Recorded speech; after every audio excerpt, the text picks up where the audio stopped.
mynews.studio. In the heart of a war-torn country, solar panels now glint across rooftops that still bear scars from conflict. The question is, can this surge in solar energy help rebuild Syria? Today is July 22nd, 2025.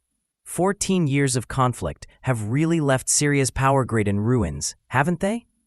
Exactly. For most Syrians, daily life meant blackouts. There were times when state electricity was available for less than 4 hours a day. Families who could afford it installed rooftop solar panels. Others depended on generators, noisy and often too expensive. So for years, having access to power was really more of a privilege than a true public service. That's right. But there's been a shift this year. When the U.S. lifted sanctions at the start of 2025, it opened Syria up to foreign investment for the first time since the war began. The Ministry of Energy moved fast.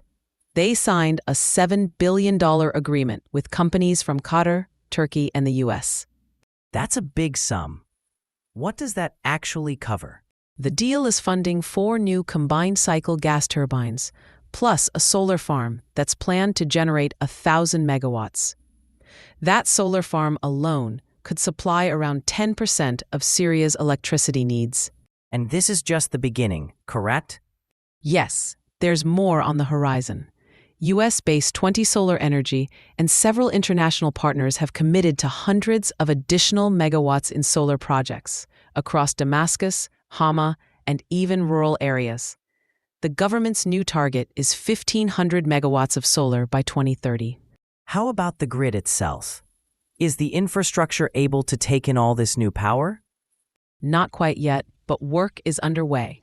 The World Bank has given a $146 million grant for repairing transmission lines and substations. That's important.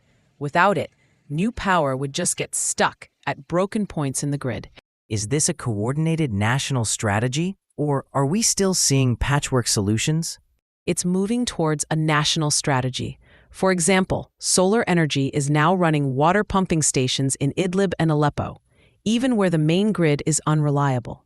The Ministry of Energy is working alongside the UN and international partners to spread renewables into more sectors.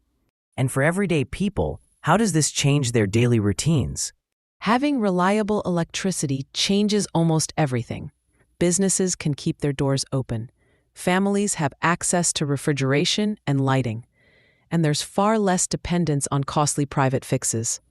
There's a sense that this could create jobs and bring in more investment.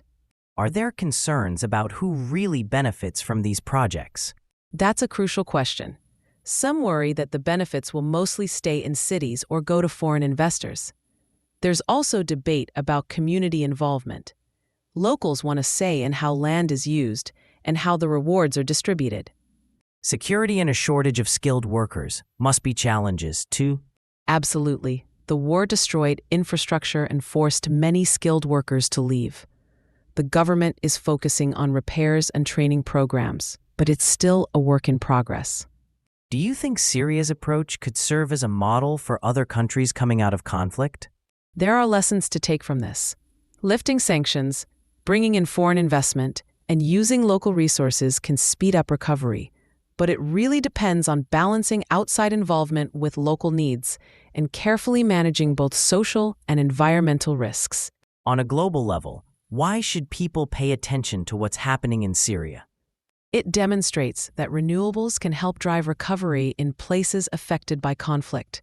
As more regions deal with instability and climate change, Syria's push for solar power is a kind of test case, showing how clean technology might support stability and growth. So this is about more than just energy. It's about rebuilding hope and resilience, isn't it? That's right, and it prompts some important questions. How should the world handle sanctions, aid, and private investment in fragile countries? Who gets to decide what the future looks like after a war? Other countries will definitely be following this story closely. Thanks for joining us as we looked at Syria's solar transformation and what it could mean for the country's recovery.